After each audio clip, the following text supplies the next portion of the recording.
Hey, guess what? It's time for Making Kayfabe with your hosts, Bryce and Dylan.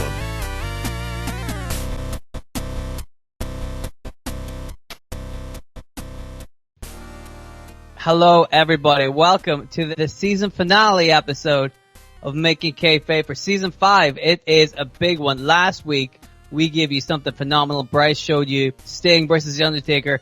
And this week, we have got something equally as big.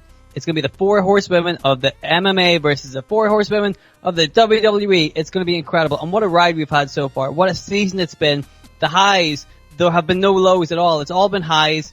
We've seen so much. Like I said, we've talked about Sting versus Undertaker. We've also talked about Keith Lee, for example. We've also learned so much about pterodactyls. It's been a hell of a season. We've learned so much. We've laughed. We've loved along the way. And now we come to the finale. And let me assure everybody that it's a big one. You know, I referenced last week's rebooking because Bryce did such a great job of visualizing Sting versus Undertaker, a real huge moment that passed the WWE by. They don't even notice it. But to us, that was such a missed opportunity. It was huge. And so I wanted to give the same level of attention and detail to my rebooking to close out Season 5 and what I suspect might be one of our best seasons yet. I mean, we started up with Viscera for God's sake. I mean, you know, people thought... Exactly. Starting strong, yeah. People thought you're starting with Viscera? How is it going to get any better than this? And by golly, people, that was the best thing, by the way, starting with Viscera, because then people didn't even see the gobbledygooker. They didn't even see that stuff coming. They're like, what, Viscera's blowing our minds already. And then we swerved them. Yeah. But, of course, I have to talk about the master of last week's episode, and the Viscera episode, and the gobbledygooker episodes, and so many other ones. We're going to talk to Bryce real quick. Hello, Bryce. How are you? Very good, man. How are you doing today? I'm not too bad. I'm very excited about this episode because it has taken me way longer than it's taken me to do almost anything in my life. It definitely seems like a big one. It generally does. And you've literally got 8 people to book. I mean, that's a lot going on already. Like, Undertaker and Sting's easy enough because it's just those 2 guys, but you've got 4 people in each team. That's a lot to ask. Yes, and at the time, I thought this would be easy because, you know me, I'm the stable master. I love writing episodes about stables. That's how I close every season. That's so it. I thought this would be a piece of piss, right? But, of course, in those other stable episodes, they're usually focused on 1 stable, and this one is focused on 2 stables. And so how do you make these 2 groups work together? How do you keep them both looking strong or with momentum? How do you build this? And also, like an idiot, I decided to make this last a year. I didn't have to, but I did. So I just added more complications to myself. But hopefully it's going to lead into a Stevie Richards-esque level, a Viscera-esque level of great rebookings. That's what I'm hoping. Yeah. That's it. You've got a lot to live up to with Stevie Richards and name-dropping Stevie Richards and Viscera there. I mean, come on. You're hyping it too much now. There are 2 mascots, our 2 big boys. In one case, he's a very big boy, you know, but that's how confident I am with this rebooking. But there is a lot to go through. So, before we get into the history of the rebooking, shall we just get straight into it and see what our lovely fans of Making Kayfabe have to say about such a momentous rebooking? What about that? Hell yeah, let's see what the Kayfabe community have to say about the last episode of the season. Let's do it!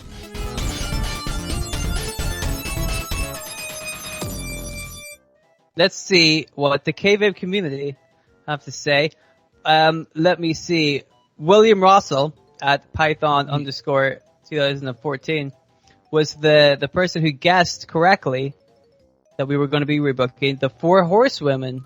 What a guess, by the way. What a great guess. That was a classic one, man. He was pretty spot on. And I'm like, I don't know how he did that. I was not expecting anybody to get it this week. Literally, what the second guess we had was William, and he just, nailed it right away. So, what a guy. Yeah, he said he's going to go with the 4 horsewomen, the MMA ones, as it felt like it would be more of a challenge to rebook them. Which makes sense because, you know, the 4 horsewomen of the WWE are all really good wrestlers who we've seen them go off and do fantastic things already. Whereas really, only kind of two of the MMA horsewomen have done anything significant. Only one of them is still wrestling. That's a little harder to figure out. But don't worry, I did it. But we'll get there in a second. Speaking of William Russell, he left a little comment that said, never really followed the MMA four horsewomen, but Ronda and Sheena are both capable of stellar showcases. That's what we're pretty much saying. He used to say that I'm not familiar with Marina and or Jessamine's work. As for the WWE four horsewomen, to me they're always better as opponents and friends, but I'm sure you lads will make it work. That is correct, sir. We will make it work. Goddamn right we will. If we can make the Comedy Cooker a deathmatch wrestler, we can do anything. Pretty much, and we can do anything, because it's all fiction. So and it's our fucking show, so we can do it anyway. Exactly.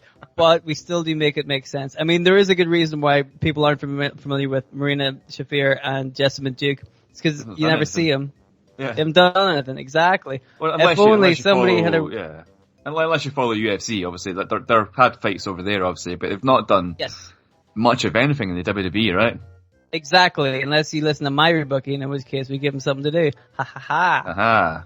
Also, the Billy Kay Patreon rebooking has Jessamine Duke in it, I think. So, there you go. Yes. I believe that was... there you go. So you should check out our Patreon page. Plug. Patreon.com/Making Kayfabe in order to really get your fill of Jessamine Duke, because she's the most popular one. Yes. She's the most popular one. We all know this. And CJ, Thomasano, of course, our good friend CJ, also has a comment. He says, oh man, what could have been? I don't think WWE is completely to blame here, because Ronda was pissed that the fans started to turn on her and she didn't want to put Becky over at Mania. That's why they had that weird pinfall finish. Ronda has never really taken criticism all that well. I mean, that's interesting. I hadn't heard that before. I feel like Ronda Rousey, if she doesn't like criticism, she could just kill the person who criticized her, because Ronda Rousey is a badass. I love Ronda Rousey. I think she's like a super badass, and I didn't know about that. Yeah, I have heard something about that, and but it's kind of a thing where it's like, what do you expect? Like, fans automatically reject someone they see as being, this WWE pushed machine. It's why John Cena got flack. It's why Roman Reigns got flack. It's why when Batista came back in the 2014 Rumble, he got flack. It's because they see that them being backed by the Office, and that's what Ronda Rousey essentially was. As awesome as she is, like, the fans are going to turn on that. That's just how it is. Yes, I think so. And especially somebody who was being pushed the way Ronda was being pushed. The fans don't like that kind of thing. No. We've seen that with Charlotte Flair. Yes. Charlotte Flair is an incredible athlete, but the WWE do have a tendency to kind of shove it down your throats a little bit too much. Like, pretty much like you were saying with like Roman Reigns and John Cena and stuff like that too. They're great wrestlers, but that doesn't mean we have to see them all the time. You know? Exactly. Doesn't mean we have to like them. I like all three of those guys, though. But speaking as the crowd, though, that's the thing. It's like, you're the crowd. You're telling us to cheer this guy. We don't have to, That's true. That is exactly true. It's the fans' opinions. So that's why if Ronda Rousey was starting to get booed, she should just kind of roll with the punch, because all those other guys did. Those other, they've been in the business longer. They know how to deal with it. It's not a wrestling crowd is different from an MMA crowd. Very different. Yeah. And I guess she's like, fuck this. I've made $70 zillion. I'm going home. Like, screw you guys, yeah. Fair enough. I can't argue with that. Yeah, fair play, yeah. We also have a message from one of our Patreon followers. I miss going outside.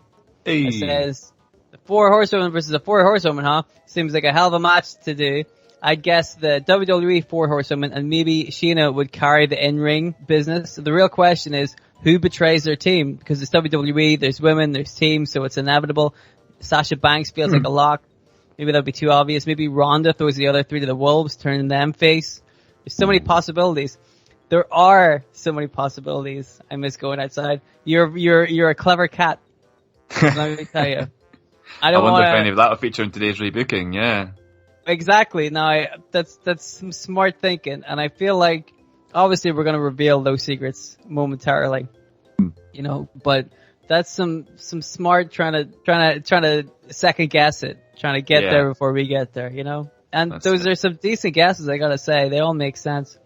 I think that's part of the fun of like what we do. Like when people listen to us, they try to guess where the booking's going to be going, whatever term we're going to take, and part of the fun of Making Kayfabe, I guess.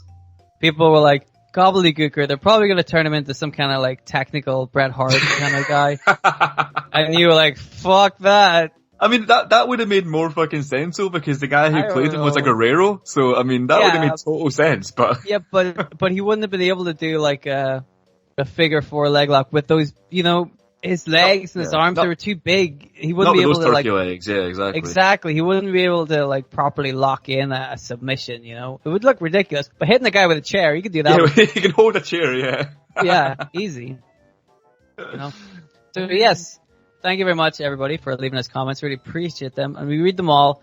And we love reading them out on the show as well. So thank you very much. And I guess we should just go and do a little bit of history. Let's see what's up with the 4 Horsewomen, yeah. Let's do it. So, here's a little bit of history with the 4 Horsewomen. So the MMA 4 Horsewomen consists of Shayna Baszler, Jessamyn Duke, Marina Shafir, and somebody called Ronda Rousey. Who? I don't know who that is. Did I say that correctly? Ronda Rousey? I think it's Ronda. Ronda? Ronda Rousey. Rousey? Yeah, Rousey. Rousey? Rousey and Jamal. Yeah.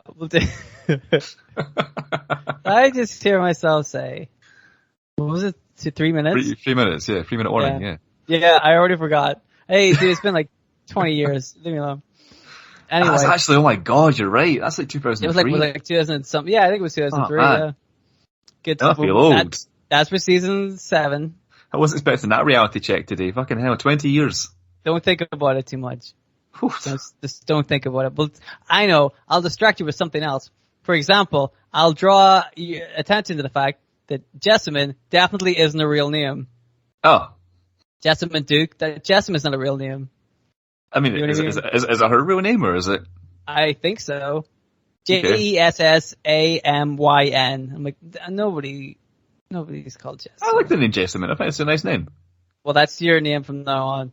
Fine. Yeah, well then, maybe that's okay. Yeah. Jessamyn, that's it. And now, it's time for Making Kayfabe with your hosts, Jessamyn and Dylan. It actually sounds better, doesn't it? It works, yeah, exactly, yeah. Yeah, it really works. Yeah. Anyway, let's move. Do you want to move on, Jessamyn? Is that alright? Yeah, let's go for it, Dylan, yeah. Okay. So, these 4 women, they were very dominant in MMA, of course. Ronda was the most popular, the most well-known of the 4. She was one of the head coaches on a season of The Ultimate Fighter. And on that season, one of the other coaches on Ronda's team was Marina Shafir. And 2 of the fighters that were being trained on that season, on Team Rousey, as it were Shayna Baszler and Jessamyn Duke. So they were all kind of together on this TV show, and then they all get the reputation of being kind of killers, you know. And I feel like that part of the TV show was really where they kind of became friends, and their dominance over the MMA landscape led them to being called the 4 Horsewomen. So at WrestleMania 31, they were sat front row just in time to be caught on camera. How about that? As The Rock came out to just have some words with Triple H and Stephanie McMahon. Stephanie starts having a go at The Rock and says, "You're not going to hit a woman, are you?" And The Rock, of course, is a nice guy, so he doesn't. But Ronda Rousey jumps over the barricade, gets into the ring, and beats up Stephanie on The Rock's behalf. That was very nice of her. I believe this happened at WrestleMania 31, as I mentioned, which I believe was the WrestleMania where Sting versus Undertaker didn't happen. Yeah, that's exactly the WrestleMania, but that didn't happen, yeah. Yeah. Well, it did if you listened to our last rebooking, am I right? That's it. You want to go check that out. It's very, very good. Anyway, so very shortly after that, Shayna and Ronda both signed with WWE. Shayna went to work in NXT in 2017, dominated down there. Ronda went to the main roster in 2018 and was pretty dominant there. Jessamyn and Marina, I'm talking about the MMA fighter, Jessamyn, not you.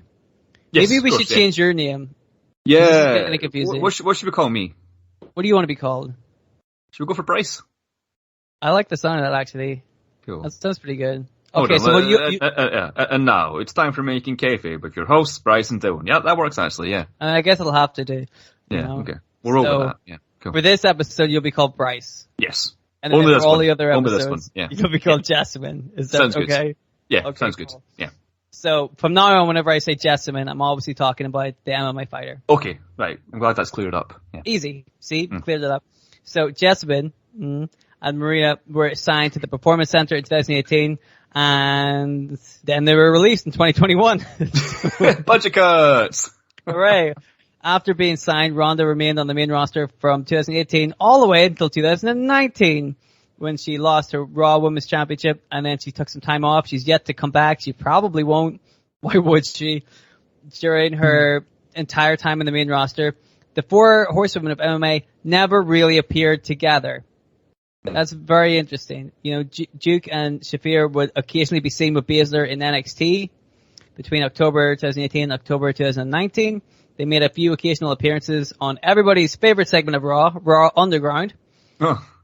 But all 4 Horsewomen never really appeared together as a group.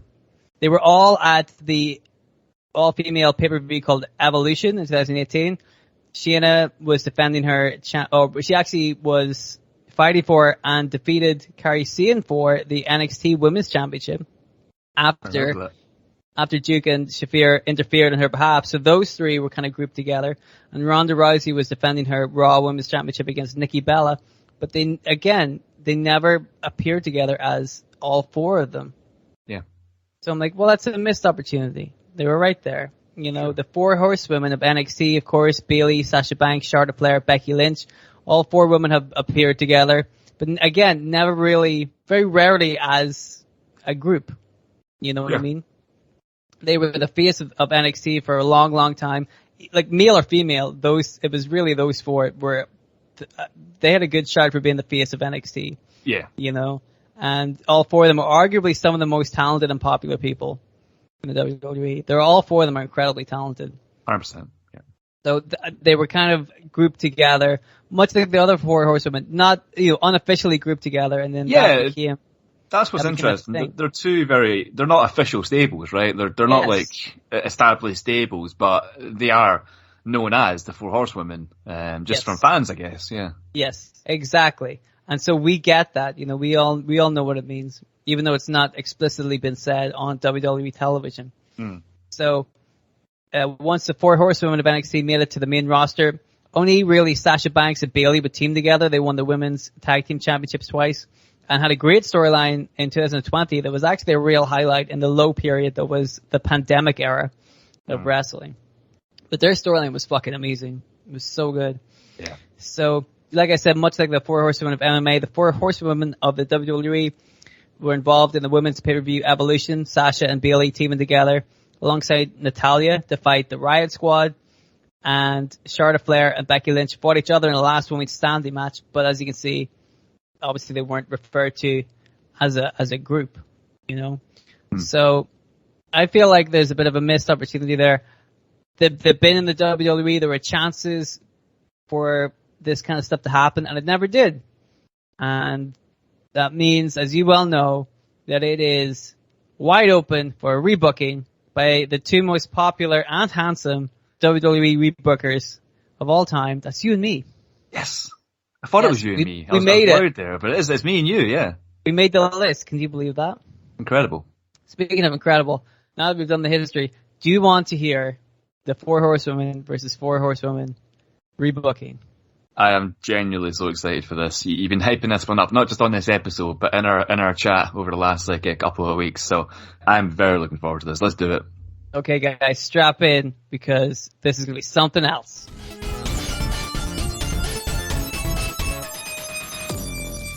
Okay, so we're going to keep a lot of business the same here because Wrestlemania 2019. The main event, of course, is a triple threat match between Charlotte Flair, Becky Lynch, Ronda Rousey. Winner takes all for both the Raw and SmackDown Women's Championships. I'd like to point out right now that during this rebooking, if I refer to something as just if I say the Raw Championship or the SmackDown Championship or the Tag Team Championships, we're talking about the Women's Championships in that division. Of course. Yeah. It just saves me a lot of time. Okay? Yeah. So, because you're like, what? Charlotte Flair beat Bobby Lashley for the Raw Heavyweight Championship. I'm like, you know what I mean. Okay, so just to clarify as well, while we're on the kind of clarifying note, if you refer to someone as Jessamine, that is that Jessamine MMA fighter. Yes. Okay. Yes, cool. yes. Cool. Okay.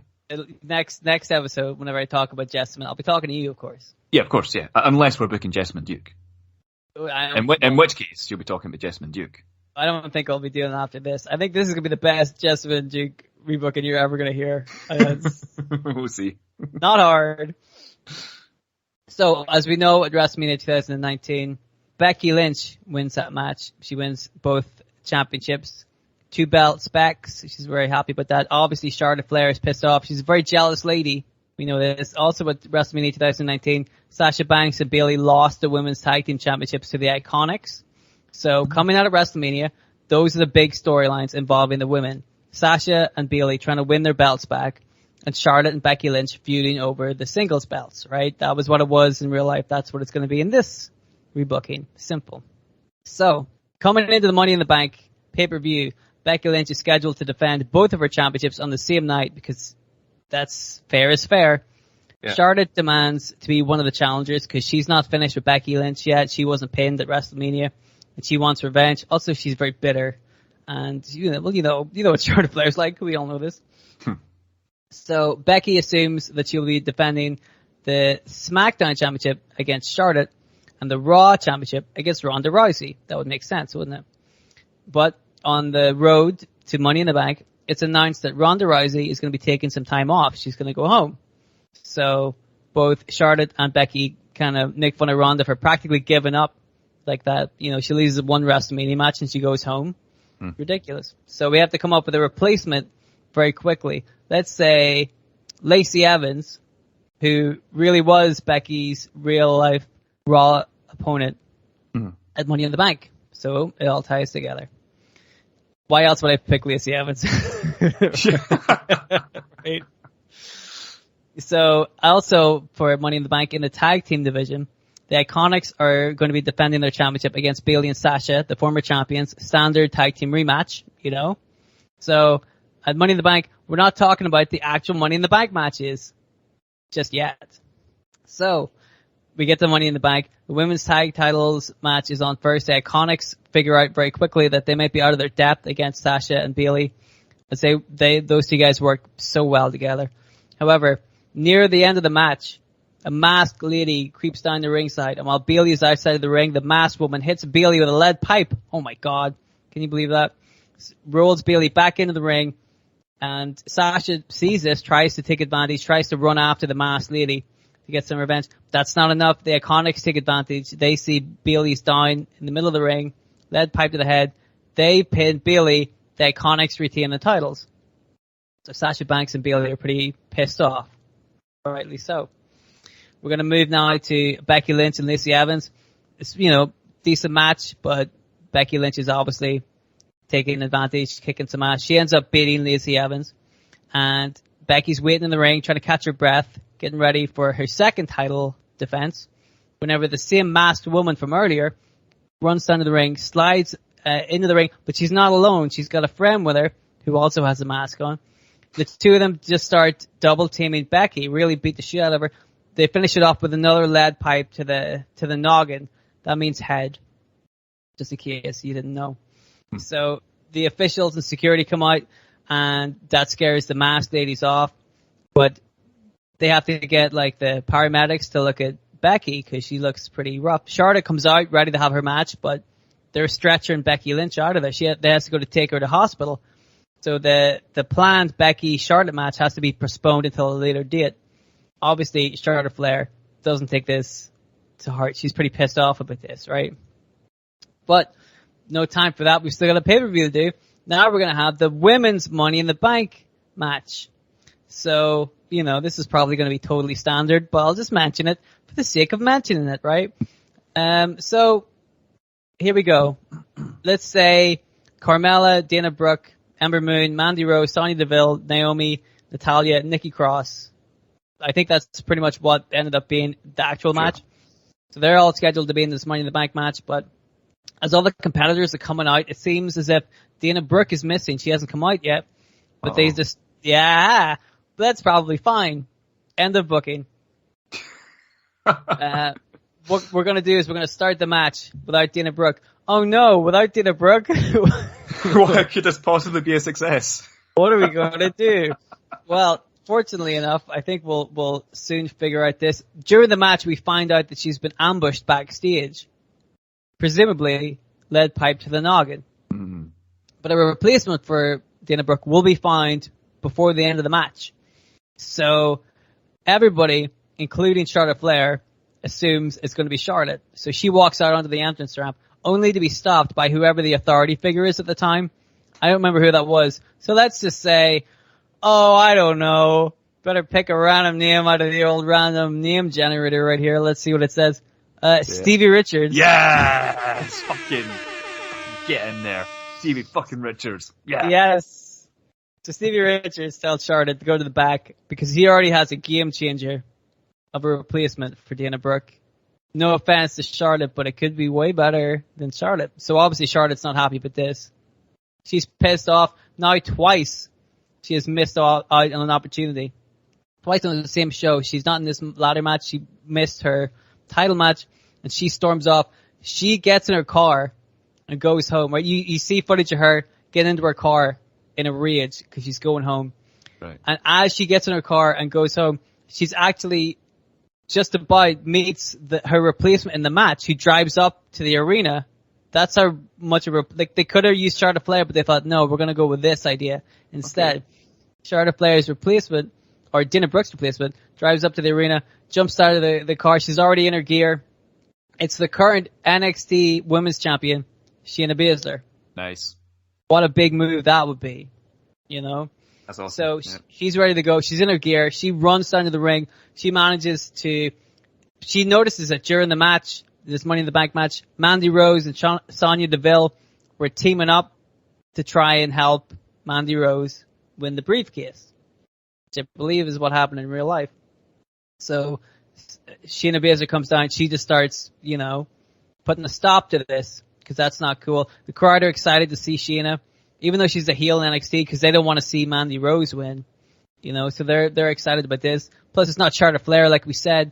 The crowd were getting pretty apathetic towards Charlotte Flair because you saw her all the time. So Shayna Baszler, it's something new, something different. They're excited to see this. Baszler comes down, puts a stop to Mandy Rose and Sonya Deville. She starts to clean house, but the numbers game just gets the better of her. All the other competitors start to gang up on her as they know that she's a legit threat, And then, just then, the two masked women from earlier, they come out, they're swinging their lead pipes. And at first, Shayna looks shocked. And the two women prop up a ladder, and they keep the other competitors at bay while Shayna is able to climb up and retrieve the Money in the Bank briefcase. Nice. So she's all shocked until all three of them turn to the hard camera, and they start celebrating. They start hugging each other, and Shayna tells her new friends to take their masks off. And shock and horror, who could it be? It's Stevie Richards of Viscera. Yes! If only. If only. If only. It's Marina Shafir and Jessamine Duke under the masks. How about that? So Shayna, Duke, and Shafir hold up the sign for the four horsewomen, the four fingers. But then, pretty much at the same time, all three of them pull a finger down, so they're only showing up three fingers. Oh. Because they're all out there without Ronda Rousey. Aha, okay, I see. Three horsewomen, yeah, I get that. Exactly. So next night on Raw, Shayna, Duke, and Shafir come to the ring. We're not talking backstage segments, no pre-shot angles, none of that bullshit. They're in the ring. Anybody want to come out and mess with them? Anybody has anything to say about what happened last night on Money in the Bank? Come get them. Because they're in the ring. They're not afraid of anybody. Yeah, that's right. They beat up Bayley in the women's tag match. They beat up Becky. They beat up Dana Brooke. They know what they're doing. Take a look at the landscape, okay? The NXT Women's Champion stands before all of you, still the champion, and now also the Money in the Bank winner as well, which means she's got free reign over any of the other titles she wants. And now that Bayley's had to take some time off, it looks like the WWE Tag Team division is wide open for a new team. A new team like, Jessamine Duke and Marina Shafir, perhaps? Anybody have any objections? Maybe Sasha Banks wants to come out here all by herself because Bayley's in the hospital, Maybe the women's champion, the man, Becky Lynch, has something to say. Oh, she's in the hospital too. Maybe the dirtiest woman in the game has something to say. Oh, right, Charlotte Flair took her bags and went home. Same as Ronda Rousey. One of the most legit badasses in the business. They went home. So it looks like the four horsewomen of MMA, they might be down one, but the four horsewomen of WWE are down by about 3. So Sasha Banks, here's the suggestion. You're the last woman standing and we have an opening in our roster. You're a boss. Why not cozy up to the new ruling faction in the WWE? There's a spot open. Let us know what you think. Loving this. So obviously Sasha's conflicted. She wants to regain those tag titles with Bayley. But as we all know, Sasha's a born villain, right? She's a heel through and through, you know. I think she's better as a heel than a face. She's really thinking about this, you know. Let's say a week goes by and Becky Lynch is getting ready to return to the ring. She's a fighting champion, of course, and she needs to defend her championship. She doesn't want to be stripped of the belt. Bayley is still a bit of an ongoing concern, but she's pretty confident she'll be back in no time. Nobody can get in touch with Charlotte, and Ronda Rousey isn't interested in talking to anybody. So during this time, Shayna continues to appear in NXT and defend her championship because she's a fucking badass.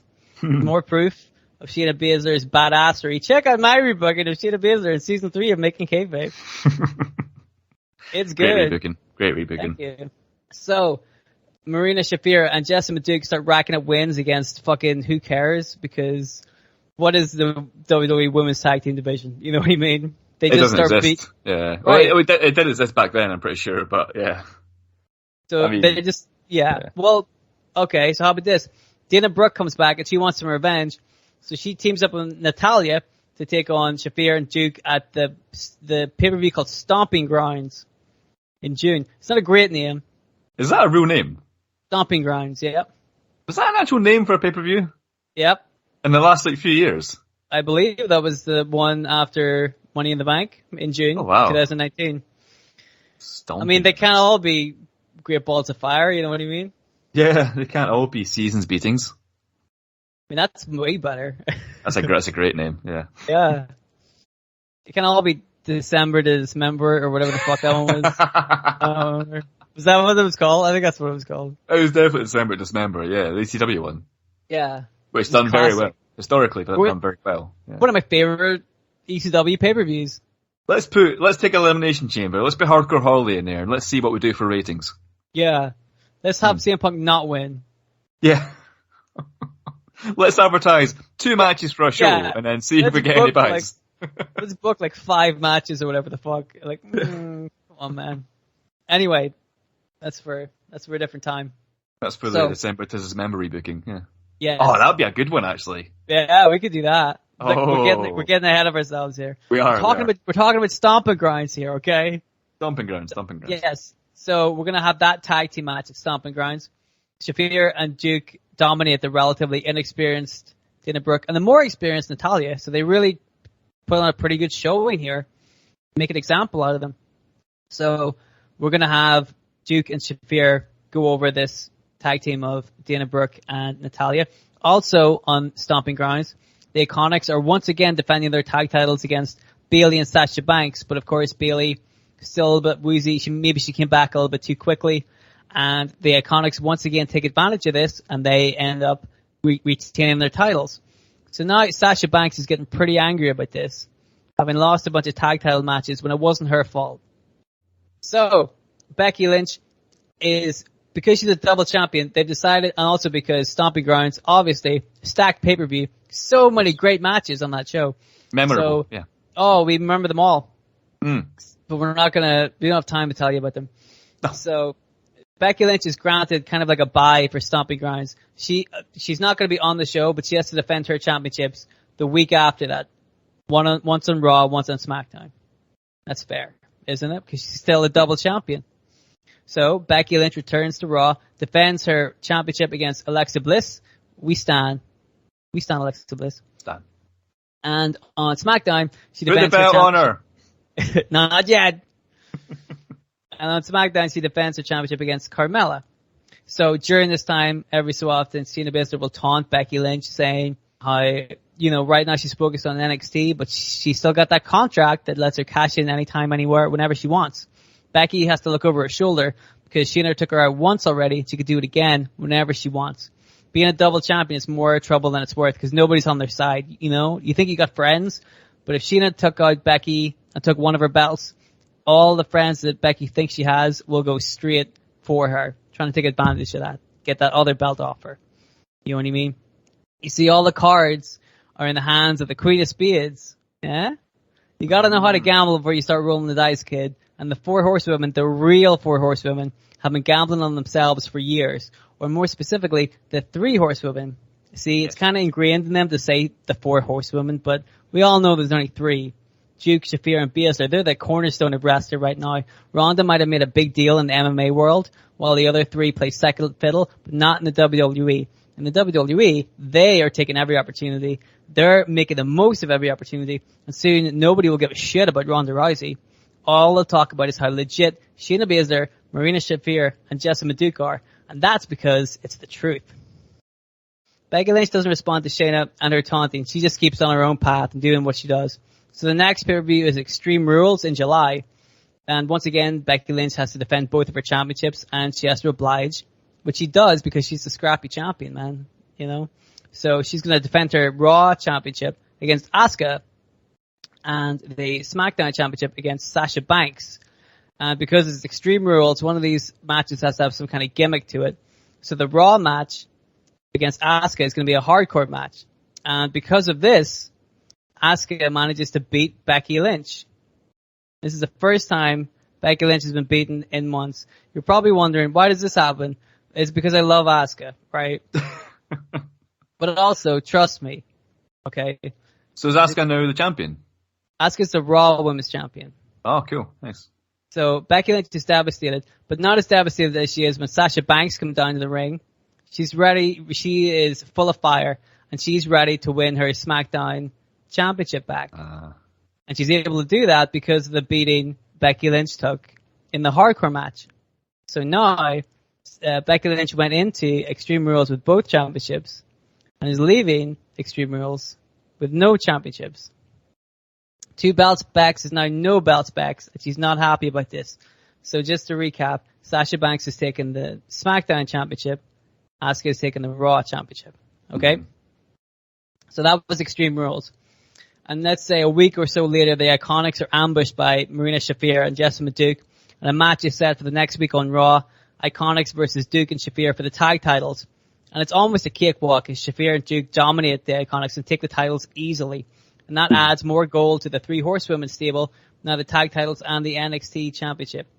So Shayna Baszler once again floats out the idea to Sasha Banks about joining with them, because now that the tag titles are with the 3 horsewomen, specifically with Duke and Shafir, because of the tag champions, they can appear on both brands. So if Shayna invokes the Freebird rule, that would allow Shayna Baszler to defend the championship as well, which means she can appear on whatever brand she wants. And she tells Sasha Banks if she joins with them, she'll have that power as well. She'll be part of the tag team champions. She'll be able to appear on whatever brand she wants. She can wreak havoc. More fuel to the fire. More incentive to come and join with them. So, now we're going into SummerSlam-boree. Yeah! Woo-hoo! Slamboree! I have a slamboree. Listen here, Bob. We're going to slamboree. He starts blowing on the jug, you know? I don't even have a bottle to do it. I usually have a beer bottle. So it's SummerSlam-boree. We're going to have the tag titles defended. We're going to have Shafir and Duke against the Iconics, but also against Mandy Rose, Sonya Deville, and the Boston Hug Connection, aka Bayley and Sasha Banks. So obviously we've been teasing tension between Bayley and Sasha Banks, and this is pretty much no big deal for the tag champions. Shayna Baszler invokes the Freebird rule officially. She steps into the match instead of Duke. So now Shayna Baszler and Marina Shafir can easily figure out a way to get themselves into the ring at the same time as somebody like Mandy Rose and Sonya Deville, you know, easy. They can score the win that way, get away practically unharmed. And once again, Sasha Banks has frustrated because she's lost another title match when it's not her fault. This is like 3 on the row, I think, or 4 in a row. She's getting pretty angry about this. And especially now that she's the SmackDown champion and she's losing this tag match. So she starts to, you know, yell at Bayley after the match about how angry she is about all this, you know. You can see that the cracks are starting to show. So later on that night, Becky Lynch is scheduled for a rematch against Asuka. And Becky is really determined this time. She shows a lot of fire. But unfortunately, near the end of the match, there's a little bit of interference by Shayna Baszler, which costs Becky the title. It means that Asuka, of course, retains the title because of the interference. Now, after the match, Shayna Baszler gets in Becky's face. You know, she starts to get the better, or starts to choke her out, and then she starts cutting a promo live, SummerSlam, where she tells Becky that she interfered in this match because she doesn't want Becky to win. Shayna Baszler is going to declare when she's going to cash her championship in. She's going to cash it next month against Asuka. And Shayna Baszler is going to win the Raw Women's Championship from a fighter like Asuka. Becky Lynch doesn't deserve to be anywhere near the title. She got lucky because one time Nia Jax / Hardcore Holly potatoed her once and made her bleed. You know? She got lucky. That gave everybody that iconic image of Becky Lynch. But that's all it was. It was an image. Shayna Baszler is an iconic wrestler, not just an image. She's already proven it. She's NXT champion. She's technically the tag team champion. And soon, she's going to be the Raw champion. And that's the truth. She's going to take that belt from a legit fighter in Asuka, not from a pretender like Becky Lynch. Okay? So now it kind of makes sense. Also, I do love Asuka, but still, you know me, any opportunity to put Asuka in. Okay, so now we're going into September. A lot of work still to do, but we're almost there. Clash of Champions comes up in September, and all the belts are on the line, which means I have a lot of matches to rebook. So let's have the tag titles on the line. Shafir and Duke are going to be against Nikki Cross and Alexa Bliss. And let's have Asuka defend her Raw Championship against Shayna Baszler. Sasha Banks has to defend her championship against her former friend Bayley. So, first match, easy to figure out. The tag champions retain, of course. Let's see. The second match, Asuka against Shayna Baszler, ends pretty much the way you'd expect it to in this rebooking. Shayna Baszler ends up winning and becomes the new Raw Women's Champion, like she said she would. You know, and that's her cashing her money in the bank, That's right? her cashing in the money in the bank. But she declared it ahead of time. She said, I'm going to do it at Clash of Champions. And then she did it. Now, obviously, if this was a standard rebooking, I'd have Asuka win the belt and I'd never lose it ever because she's the best. But, you know, I got to keep things moving here. So, just imagine that happened, okay? Yes. And Sasha Banks and Bayley is big build to it. You know, we're going to see these former tag champions fighting each other, former friends. Sasha's kind of conflicted going into the match, but then they're having this match. You know, Bayley's they don't really want to fight, but you know what? It's the championship's on the line, so yeah. Sasha's a bit conflicted. Near the end of the match, Shayna Baszler appears on the ramp, reminding everybody and Sasha of the deal that she laid out to join with them. And you know what? A little switch flips in Sasha's head, and she makes a decision. She's going to do it. She goes for the kill over Bayley, puts Bayley down, 1, 2, 3. And then after the match, Shayna and the other members of the MMA Horsewomen come to the ring and they celebrate with Sasha Banks. Oh, nice. Sasha Banks, how could you? So Sasha Banks has turned then? Yes. Oh. So she's with the 4 Horsewomen. Can you believe that? Yeah, awesome. So now we're heading towards Survivor Series. Becky is obviously pissed off about this whole situation with Sasha Banks. Bayley is distraught. She feels miserable. She feels like a lot of that's her fault. You know, this whole thing started with the Horsewomen attacking Bayley. And part of the reason Sasha switched sides is because she couldn't win a match with Bayley, you know. So Bayley's having a real crisis of confidence, but Becky is much more determined. She's ready to start fighting back against the Horsewomen. So, unfortunately for both of them, and also unfortunately for the 4 Horsewomen, at Survivor Series, we tend to have champion versus champion matches, right? For example, at Survivor Series 2019, there was like a 3-way match, you know, the Raw champion versus the SmackDown champion versus NXT champion. So that means that for the women, we're going to see Shayna Baszler. She's going to end up having to fight her stablemate, Sasha Banks, because they're both the champions. And there's nothing anybody can do about that. Those are the rules. That's what Stevie Richards said. He's got authority. And it's a shame because Sasha Banks is really starting to get into her role as the 4th Horsewoman. You know, she's really healing it up. She's having a great time. Shayna says to Sasha, dude, there's nothing to worry about. Okay? She'll handle it. Shayna Baszler will handle it. She'll talk to the higher ups in WWE and sort everything out. Okay? So yeah, in real life, the match at Survivor Series was Becky Lynch, Bayley, and Shayna Baszler. which Shayna Baszler won. So, how about that? So, we're going to go to Survivor Series match. Well, actually, we're going to have 2 women's matches on Survivor Series. So, we'll have an actual Survivor Series match on Survivor Series. How about that? Huh. Yeah, I mean, you may as well, right? So, let's say Bayley, Becky Lynch, Dana Brooke, and Natalya are going to fight the tag champions, Marina Shafir and Jessamine Duke. And what was supposed to be Baszler and Banks, but obviously they're busy tonight, so we'll replace them with Sonya Deville and Mandy Rose. And as we know, the tag champions have had their own little beef with Deville and Rose so far. So during the match, they just give up and walk out, take the count-out loss. They don't care. Why would they? Nothing to do with them.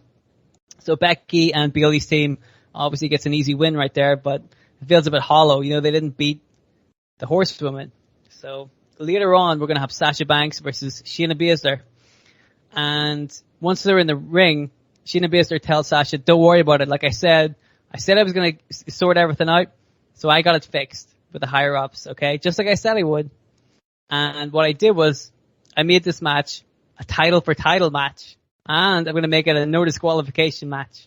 And she says this just as the tag champions make their way out, and they stand behind Shayna Baszler, backing her up, making it very easy, 3-on-1. And Sasha Banks is all alone. She's starting to regret piling up with these guys now. You see this? So backstage, Becky and Bayley can see all this playing out. Bayley is begging Becky Lynch to go out to the ring with her so that they can save Sasha Banks. But Becky's like, what's the point? Sasha Banks turned her back on us. Why would we go back and help her? But Bayley is such a good person. She wants to help her friend. So she goes out to the ring because it's a no disqualification match. So she goes out to the ring and try to even things up. But it's just not enough. The numbers game gets the better of them. And Shayna Baszler wins the match. So now, this is where you want to keep score. Now, Shayna Baszler is the Raw, SmackDown, and NXT champion. And technically, the women's tag team champion as well because of the Freebird rule. Okay. Put the belts on her. We did it. We stand Shayna Baszler. So, but no, seriously, that is genius. I like that, how they've kind of they've baited Sasha for a few months to join, and then now they've only done it for the sake of turning on her so Shayna can get all the gold. So I fucking love that. Exactly. Well, after the match, Becky Lynch, she finally makes her way out in the ring. It's clear that she waited till after the match to kind of teach Sasha Banks a lesson in humility. You know what I mean? She lost the belt, but Becky's still willing to stand beside her fellow 4 horsewomen, as it were. Obviously Sasha's still pretty annoyed about this. But now we have the 3 horsewomen of the MMA world. They pretty much run the entire WWE women's division now. And Shayna Baszler once again makes it clear they don't need Ronda Rousey. I mean, it's obvious now. Look at what they've done without her. And that's because Ronda's ego was bigger than her talent. She took up all the spotlight whenever she's around. But now that she's not here, these 3 horsewomen they could share the spotlight together. So, this is where things get a little bit more sports entertainment-y, okay? For a little bit. So, we know that Charlotte Flair went home a few months ago, and so did Ronda Rousey. So what we're going to do is have Bayley, wonderful, sweet Bayley, go off on a pilgrimage to go and look for Charlotte Flair. So you're going to see vignettes of her traveling looking for Charlotte Flair.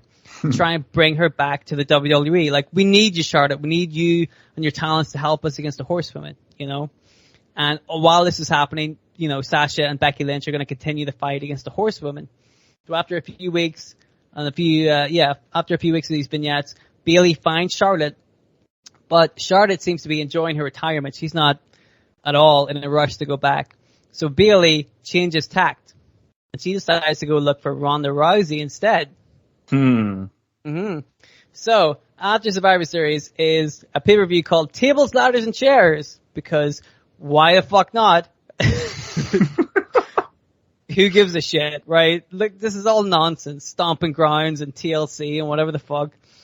I hate pay-per-views that are named after Money matches. in the Bank. Unless it's the Royal Rumble. Money in the Bank doesn't need to be a pay-per-view. That's a WrestleMania thing for me, but yeah. There's another one of these coming up, which at first stumped me, but I'll get to that in a second. Okay. So, TLC is coming up. We're gonna have a match. Obviously, Becky Lynch needs to get her revenge against Shayna Baszler.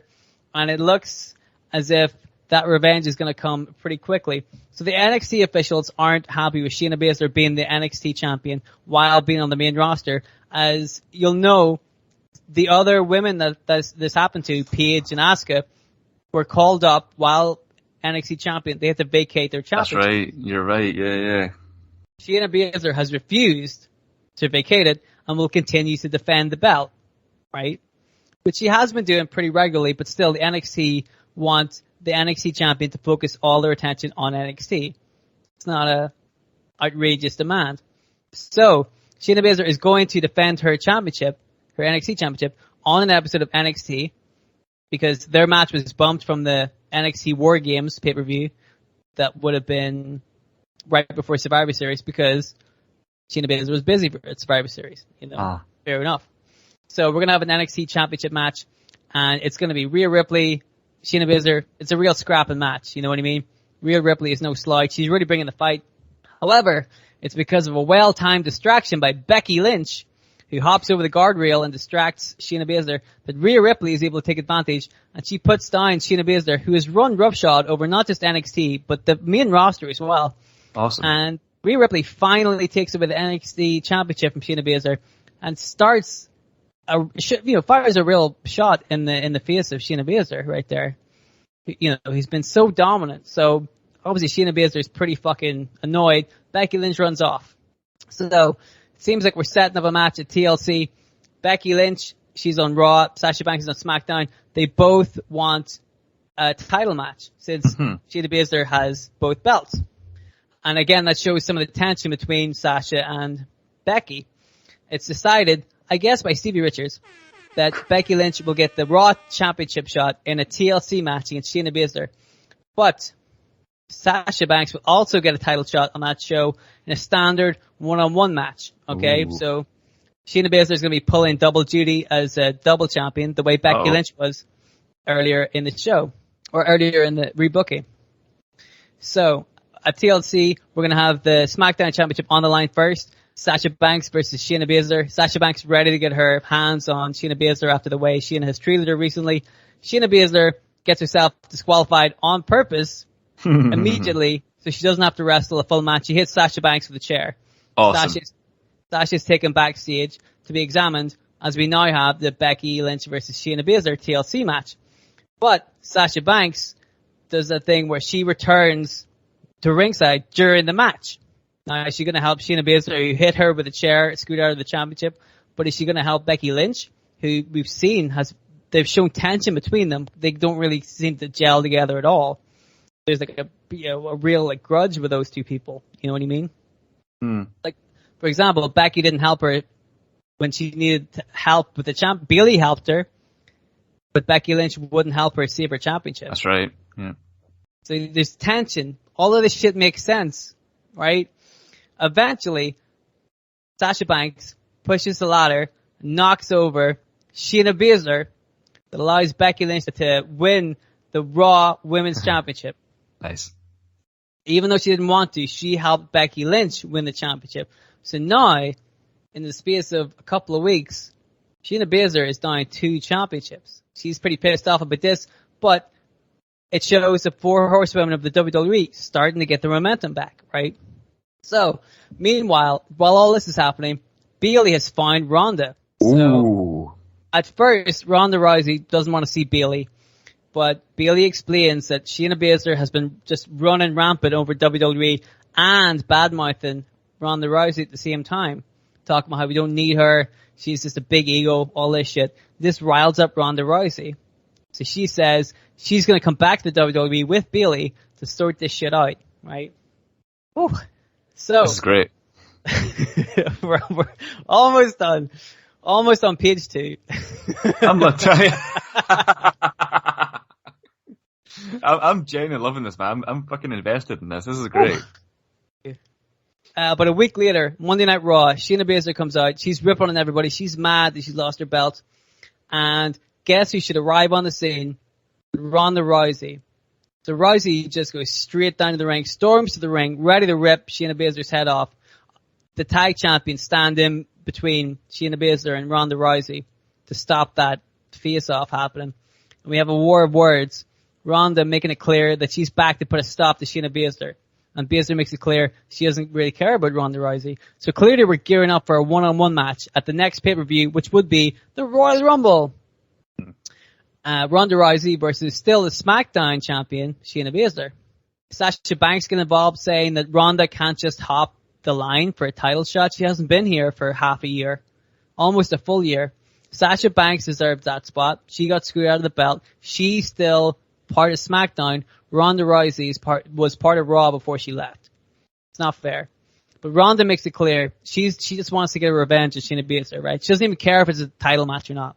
You don't even have to put the title on the line. She just wants that match. So the higher ups, Stevie Richards, make the match. Shayna Baszler versus Ronda Rousey, non-title at the Royal Rumble. Big matchup right there. Big match, right? And it's at the Royal Rumble. So you know people are going to watch it. Stomp and grind, who gives a shit? But the Royal Rumble, people watch that one. Right? Come the Royal Rumble, we have our match. Both women, they go to lock up. And then Shayna drops down, allowing Ronda to pin her clean. 1, 2, 3. Finger poke Doom style. Oh my god. Ronda Rousey wins her first match back. Clean. Easy. It's obvious now that Ronda Rousey and Shayna Baszler were in cahoots the whole time. There's no animosity between them at all. They're still best friends. Bayley wasted her time. Bayley, in fact, probably made it worse by bringing Ronda Rousey into the WWE. So, this leads to an impromptu tag team match. We're going to have Ronda Rousey and Shayna Baszler against Becky Lynch and Sasha Banks. Because Becky Lynch and Sasha Banks were like, what the fuck was that? We want a match. We're doing it right now at the Royal Rumble. That match ends in a double countout. All 4 women brawl to the back. Nice. Simple, right? Don't mess with it if it's simple. We still get the Royal Rumble to talk about. We get a surprise entrant in the Royal Rumble. Can you guess who that would be? It's gotta be Charlotte. Charlotte Flair, who goes on to win the Royal Rumble. She guarantees herself a shot at WrestleMania for whatever championship she wants. So she's pretty happy about this. And again, in real life, Charlotte Flair won the 2020 Royal Rumble. It's all making sense, right? This is a story they could have told if they wanted to. Becky tells Charlotte to use her head and be smart about it. Don't fight her, Becky Lynch. Go after Shayna Baszler, the SmackDown Women's Champion. Get the belt off Shayna. Get the revenge that we need, you know. But Charlotte's pretty selfish, right? She's only thinking of herself, so she keeps her choice a secret. Whew, we're on the home stretch, man. We're so close to WrestleMania. But before we get there, we have the Elimination Chamber. We're on the road to WrestleMania. But the pit stop is at the Elimination Chamber. Another pay-per-view named after a match. And I was like, what the fuck do I do with the Elimination Chamber? How's this going to work? This is no good. But then I thought, what if we fucking go all out, right? We're already going all out. Why don't we go even further and have a war game style match inside the Elimination Chamber? So instead of like 6 people, it's like 2 teams of 3. Yeah, that makes sense, because in war games you already have the pods anyway, yeah. It makes so much sense. So Shayna Baszler, Jessamine Duke, Marina Shafir against Becky Lynch, Sasha Banks, and Bayley. 2 women start in the ring, and every 5 minutes a new chamber opens, but of course they're in teams instead of being individuals. So let's say before the Elimination Chamber pay-per-view, Shayna Baszler and Becky Lynch have a historic match on Raw to see which one of their teams gets the advantage going into the match, right? So you know what I mean? Like 2 women starting the match. The next pod that opens after 5 minutes will be whatever team wins this match. Yeah. Exactly. Shayna Baszler wins this match. At what point does William Regal come in and shout, War Games! They actually, well, he doesn't, because in my rebooking, they fired William Regal because of budget cuts. God, yeah.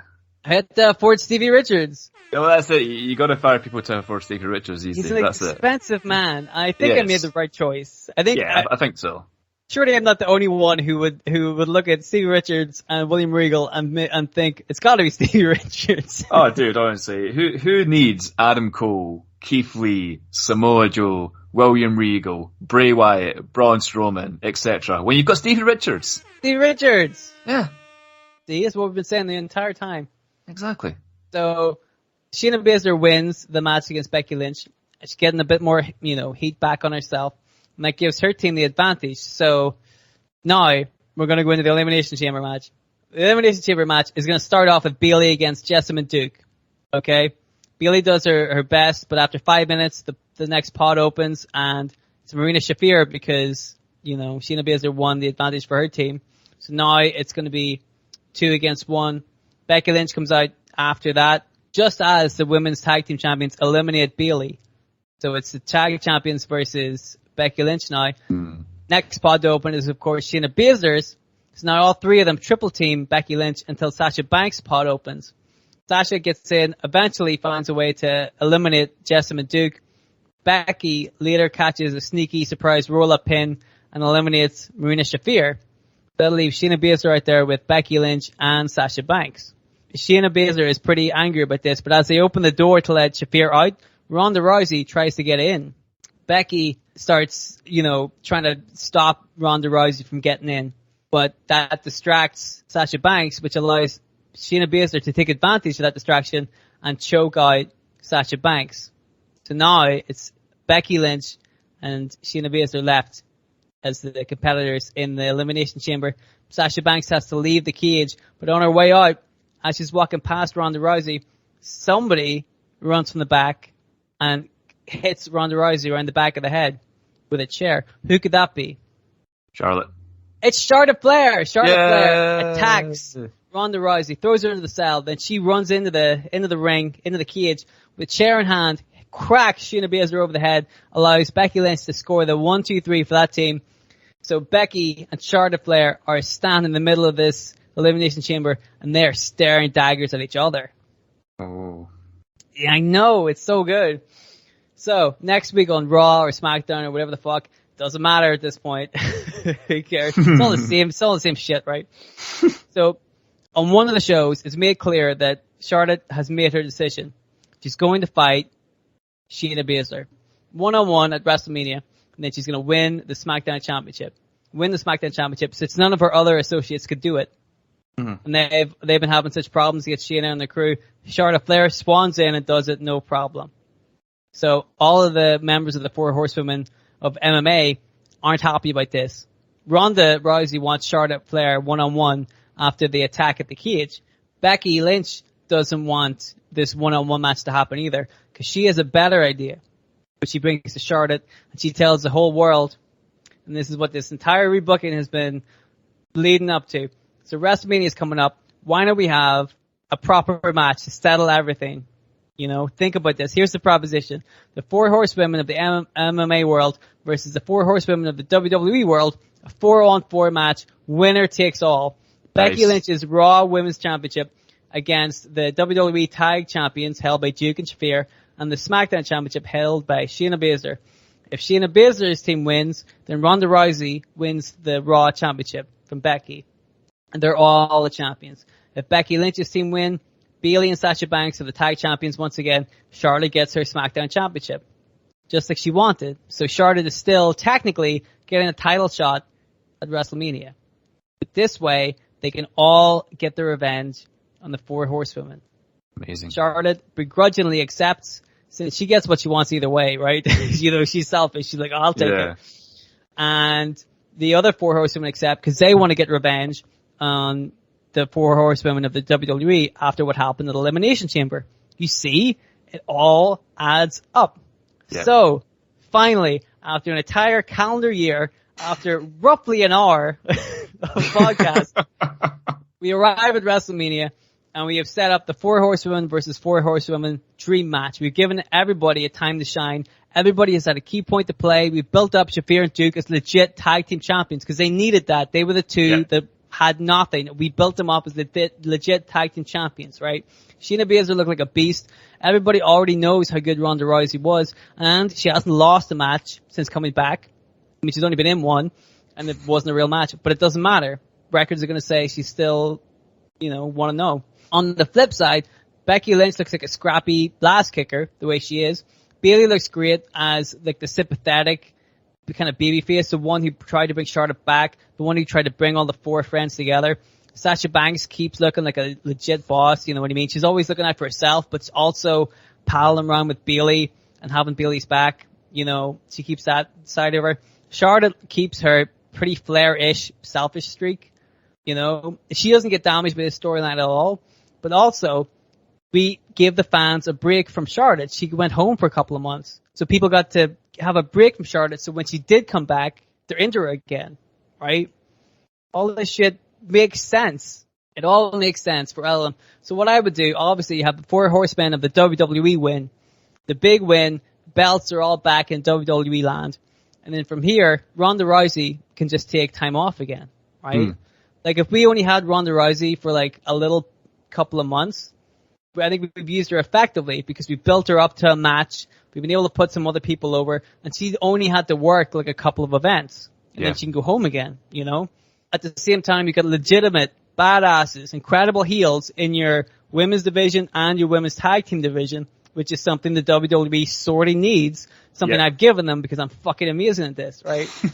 And then after WrestleMania, you got all those angles to play up. You have the tension between Sasha Banks and Becky Lynch, but you also have the tension between Charlotte and Becky Lynch. Or what I would do is have Charlotte continue to heel it up and have Sasha Banks be really angry at Charlotte, who only appeared like at the end of the year-long feud, and now he's taking all the glory for winning the whole thing. And she gets the SmackDown Championship out of it. You know what I mean? Like, it's so unfair.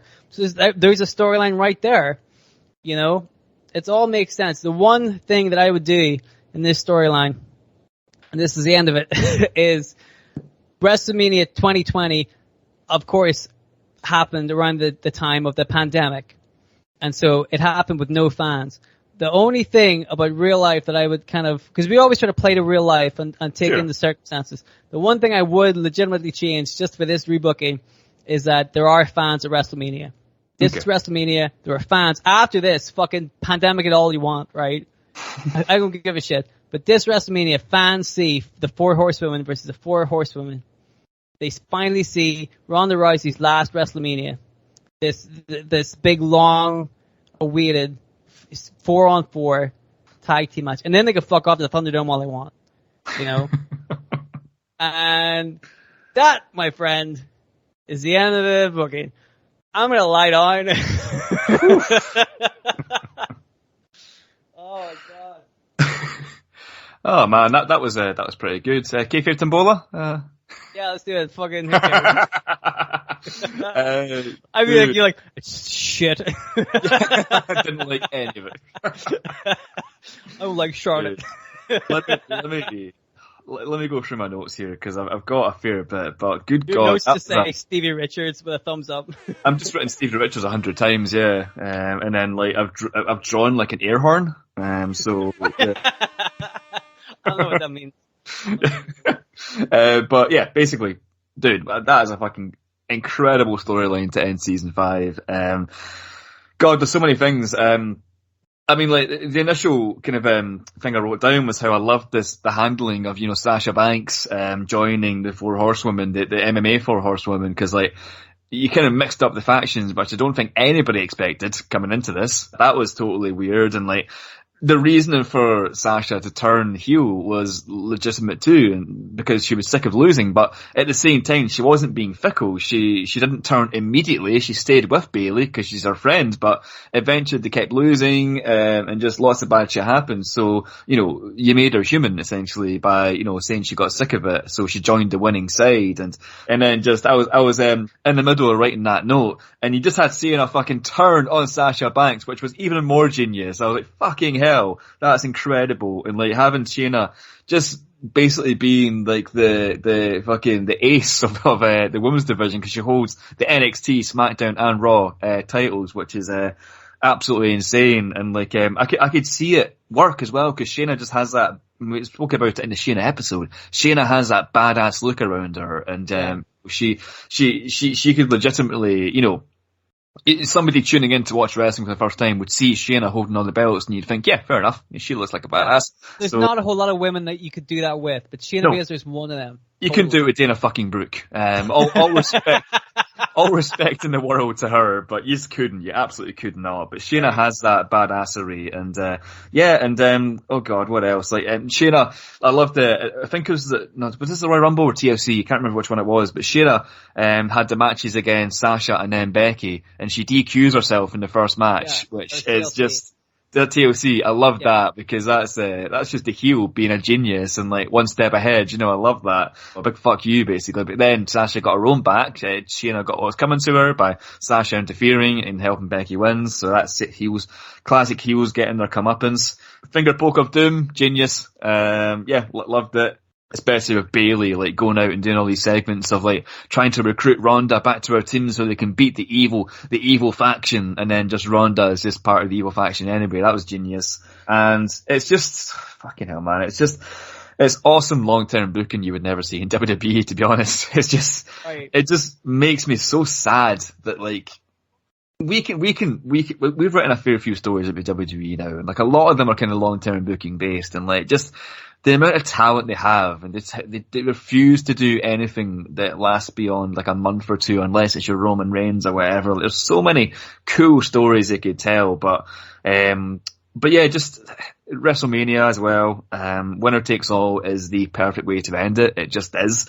You finally got the match everyone's been looking forward to, the match everyone's fantasy booked in their own heads, the 4 horsewomen versus the 4 horsewomen, and like having all the belts on the line is just genius as well. It just makes sense. It's winner takes all the gold, and like from the feud and from that match, from the match and the feud altogether, like all women benefit from it. You know, you've got some named superstars in there, like your big names like Becky Lynch, Ronda, Charlotte, etc. But then Jessamine Duke and Marina Shafir, they get brought up to that level, which is good for them. They get elevated, but it's also good for the women division. And like, it doesn't just like, in the end, this isn't just a good year-long feud. It basically invigorates the entire fucking division, because now you've got 8 strong superstars in there with like a great momentum, and you can then use them to build other up and coming superstars. So, you know, there's a whole lot of shit you can do there, man. And like one thing I think you missed as in what can happen next, I think there's an obvious match that people may have forgotten because it was quite early in the rebooking, but eventually the person who beat Shayna for the NXT title has got to come to the main roster, right? Rhea Ripley, and then that's a feud ready to go, and that's a feud ready to elevate Rhea as well. So, yeah, that's the thing. Like, endless, exactly. There's so many different. Asuka, we mentioned Asuka earlier. She gets rid of the belt. She could come back in, right? All of this shit makes sense. All these women were involved in this storyline, and once it pays off at WrestleMania, there's options. We talk about it every week. Options. We got options. You got Dana Brooke, who also, she got attacked at the Money in the Bank. But again, like you said, you can use all these 8 bona fide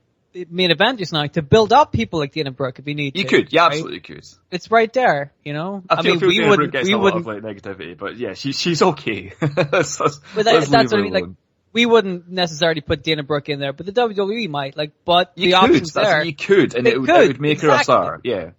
Right, but you have to lay the groundwork for that shit first.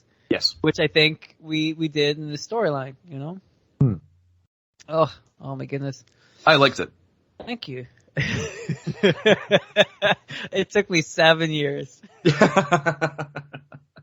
Even before Making Kayfabe was a concept, you had to do writing this story. Even before the 4 horsewomen were a concept. But I was like, I'm gonna make this, and it's all gonna make sense. You know, because the belts changing hands and stuff, there was a point where I'm like, have I got this correct? Am I, There's a lot to keep track of there. That's like a Excel spreadsheet worthy almost to keep track of everything, you know. It was so much, man. But we got there. We did. You know? I hope the fans liked it. I hope you guys enjoyed that. But you know what they might enjoy? You tell me. A little bit more. Do you know what they would enjoy more than something I spent like an entire week writing? Something that'll take Bryce 60 seconds to make up. But isn't that way better? Yeah. Something that takes no effort whatsoever. I'm talking, of course. Kayfabe's really about, yeah. Talking about Kayfabe Tombola. Why don't we play a little game of Kayfabe Tombola? Let's do it. We'll end this season on a real high note. Classic across the board. Take Kayfabe Tombola. You ready? Here we go.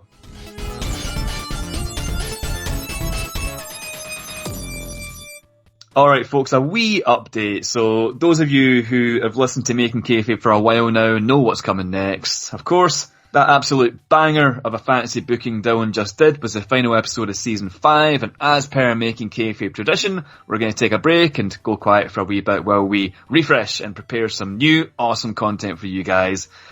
We love writing these fantasy bookings and generally get such a kick out of recording these episodes together, but you all know it folks, there is so much work that goes into each and every Making Kayfabe episode. You know, you just heard it. Dylan spent the entire bloody week writing that episode, and I did something very similar for Undertaker and Sting. There's a lot of work, so every now and then we just need a little rest. So we're aiming for the 3rd of May 2022 as a return date for Season 6, which we have huge plans for fantasy booking wise. We've already got a number of episodes planned between us, which are some of the more highly requested episodes. So Season 6 is going to be hit after hit after hit.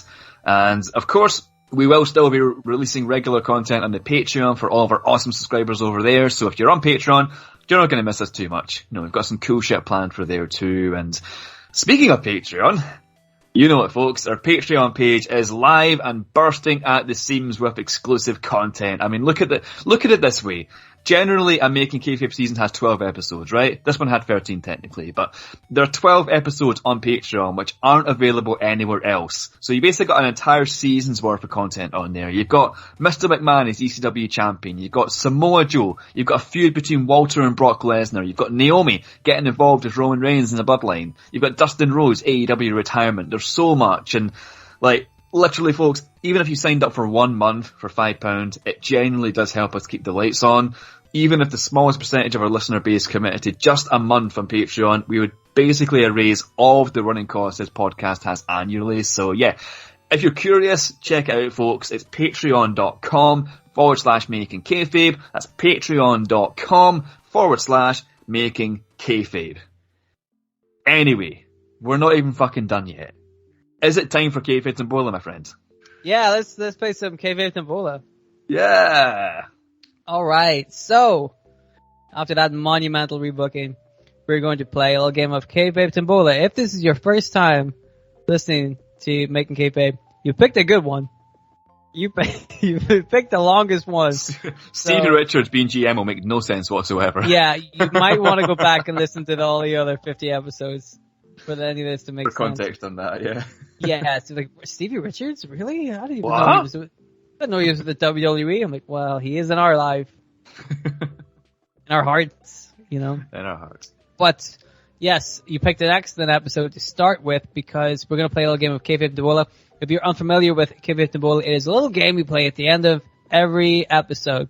So because I was the one that wrote today's episode, I will be in charge of the Kayfabe Tambola. Bryce is going to have to choose between 4 hidden wrestlers, 4 hidden scenarios sent in to us by our lovely Kayfabe listeners.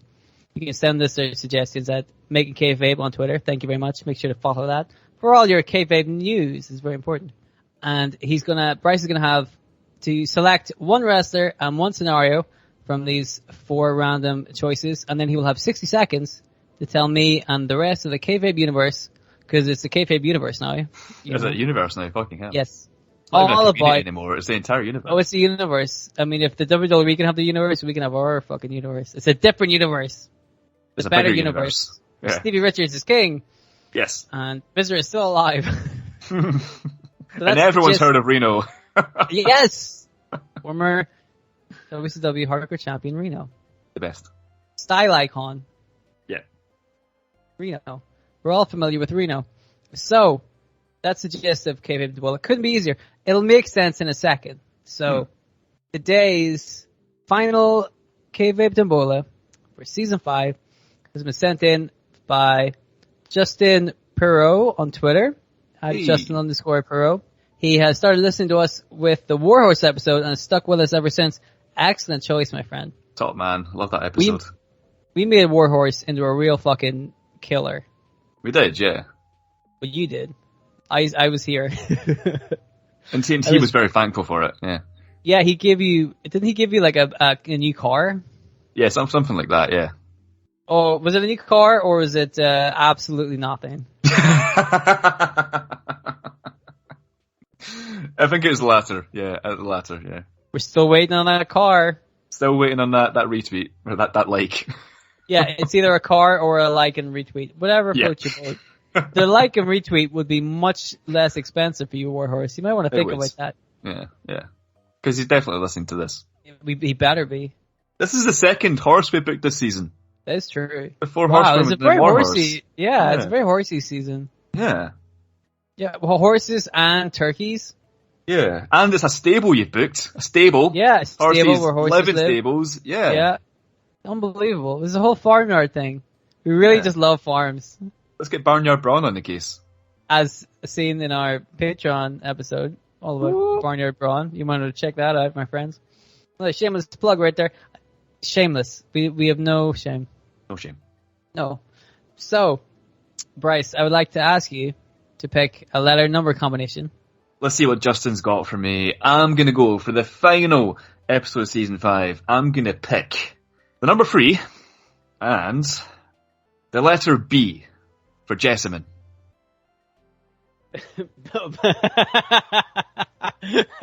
That took me a second. Like, what the fuck? That's not how you spell Jessamine. But it is in Making Kayfabe world. That's it. You picked 3B. Freebie, my friend. Freebie. Give me a freebie. B for Jessamine, of course. Well, Yes. you'd like to hear who you didn't select. The wrestlers you didn't pick. Mm-hmm. You're going to wish you had picked number 1. Oh. Viscera. Stevie Richards. Missed out on Come on. authority figure Stevie Richards. Raw general manager Stevie Richards. Raw General Man. And also SmackDown, I guess. He's both. He can do both. Also Kickstarter the Invasion, etc. Yeah. He's a man of many talents. Yes. You didn't get him. You didn't get Stevie Ray of Harlem Heat. Okay. I'm indifferent. Do you see a connection here? They're both called Stevie. Correct. Do you want to take a wild stab in the dark on who you didn't get for the last one? I can't think of any other Stevies. You didn't get Mongo. Do you remember Mongo? Oh, Steve and Michael, yeah. Steve McMichael. Steve Mongo McMichael. It's the steviest tombola ever. Who's the fourth Steve? Well, think about it, Bryce. If it's not Stevie Richards, if it's not Stevie Yes. Ray, if it's not Yes. Steve Mongo McMichael, there's only one other it could possibly be. Who the fuck is... But don't. You're gonna. Fucking Stone Cold, isn't it? I was like, if you don't get Is the it Stone most Cold? famous Steve, of Yeah, all it's Stone time, Cold, right, okay. You got Stone Cold Steve Austin. I'm like, if he doesn't get Steve Austin, I've got Steve Austin, that's awesome. Okay, I'm happy with that. well, what's he gonna do? Let me tell you you what he's tell not me. gonna do. I'm gonna tell you what he's not gonna do. He's not going to accidentally put on Orange Cassidy's denim jacket and begin a personality change, which would work really well with Steve Austin, wouldn't it? Because he kind of wears that black jacket to the ring, you know. But now he's Yeah, wearing you're a denim right. jacket. Yeah, he just accidentally puts on the wrong jacket and then he's like, Yeah, instead of hell yeah, he's like, whatever. Yeah. he's like whatever. Yeah. You didn't I get like that. That'd be fun. Oh, God.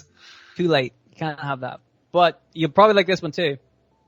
You didn't get that he becomes the Dark Order's new Exalted One. Oh. Yeah, that could be that's fun. interesting. Yeah. But I you do didn't love the get that one Dark either. Order. We've already booked a new Exalted one as well, so. Well, not new Yes. Exalted one, but a new Dark Order leader, Tommy End. Yeah. That's true, but you haven't booked this, so. I haven't. Steve Austin as the Exalted One. And you never will, because you didn't pick that one. No. And you also didn't pick that Steve Austin wakes up in a hotel in Las Vegas and discovers that he's married Dixie Carter. Oh my God. I really like that one. I think that's a really good one. That is a good one, actually. That is a good one. But no, you got something much more These interesting. are very good, by the way. These are free. These are very- really good. Yeah, I'm actually really happy. I like- with it. Well done, man. I like how there was like a theme at the beginning with the Steves. Yeah. Like that was good. And then all the suggestions have been really clever. Yeah. I like these this. Are great. These are all great Tempolas, yeah. Yes. Well, you haven't heard what you got. My friend, you are going to have 60 of your Earth seconds.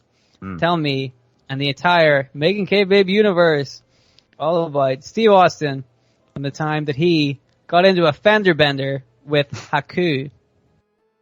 Oh my god.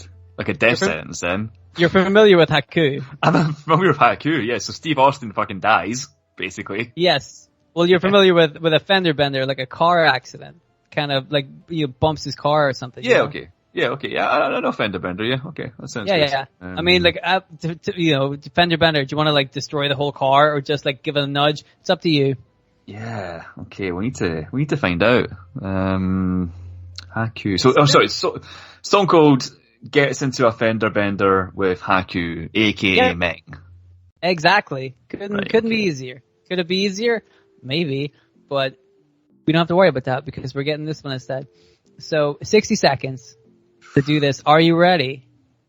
You know, what is ready, Dylan? You know, what is the concept of ready? I mean... Well, I didn't expect things to get so existential at season 5. I do actually have something, so let's go for it. I think I can make a minute out of this, so let's see what we can do. Given for some reason on season 5, we've been going well over a minute, so you'll probably hear my phone beeping in the background. If you're still in the middle of a tombola, you carry it on. Damn right, yeah. Fuck the 60 seconds. That's not a rule anymore. That's just, we just say that for appearances. That's Iron Sheik talking. Yeah. Fuck the 60 seconds. Fuck the jabroni Hulk Hogan, yeah. Alright. I am going to count you down, and then we're going to go. You ready? Okay. I am so ready. Okay. Here we go. 3, 2, 1. Let's go.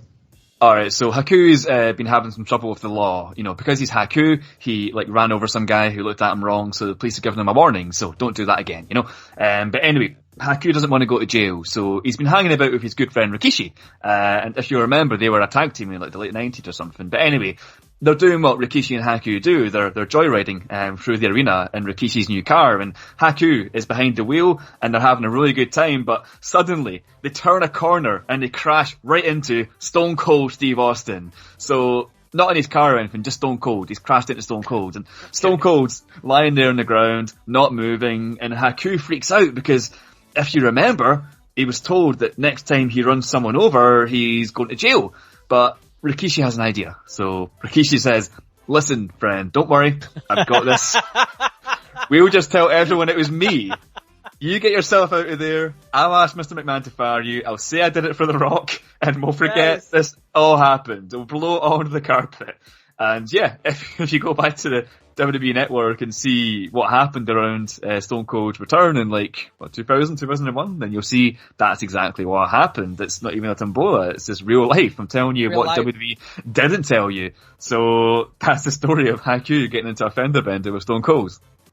Can't believe you were able to turn that around.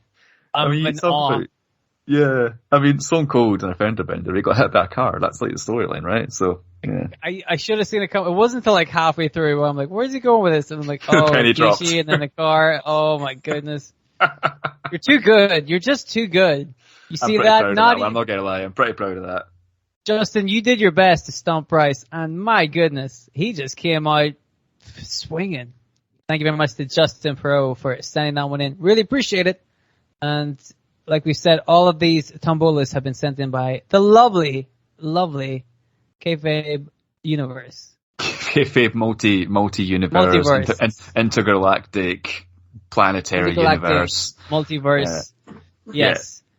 Yeah, exactly. So, thank you very much. Remember to stay following our Twitter page. If you want to send us some more tombolas for next season, you can do that at Making Kayfabe on Twitter and also on Instagram, or makingkayfabe@gmail.com. We can take suggestions there as well. But we want to say thank you very much for sending those in. And let's wrap things up, shall we?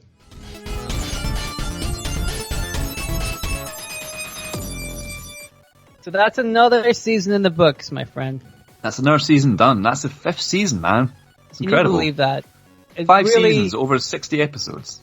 Isn't that wild? Like, this probably sounds like such a cliche to say, but it really does feel like only yesterday, whenever we started doing this, you know, we're like, yeah, we'll do this for a laugh. And then now we're in season 5. We're going into season 6. Yeah, and it's season 6. It's we're doing this for a laugh, and then people started actually listening, and then we kind of oh shit, we need to make more of these. So that's how we ended up here. So yeah, obviously I want to thank our listeners for supporting us, wherever you joined us in season 1, 2, 3, or 5. It's been awesome just to be able to entertain you guys for the last, year plus now, almost 2 years, right? Pretty much. I'd say almost 2 years, yeah. Yeah, crazy how time flies. But it's been a blast, man. We've had so much fun, and this season there's been so many, I don't want to toot our own horns, but we're already started. So many good ones this season, and like Bryce said, season 6, we've been racking our brains trying to think up the most, top class. If you thought the ones that we got, you thought Viscera was good, will you see what we're going to be bringing you in season 6? Stuff that people really want to hear about. Really big rebookings that, that people have just been gobsmacked it hasn't already happened. We're going to try and bring that into the universe. Season 6. That's it, folks. That's it. That's season 6. We've had a bit of fun this season with the Gooker and Viscera and a few others, but next season we're planning on the big ones, the kind of main events, the ones that people, say, like that one says, why hasn't this happened? Or, the biggest missed opportunities ever. So, got some really cool shit planned for that, which you're really gonna enjoy, folks. I can't wait to start writing. It's going to be amazing. Really quick, Bryce, if you want to just remind everybody when we're coming back, it'll be at the beginning of May, I believe, isn't it?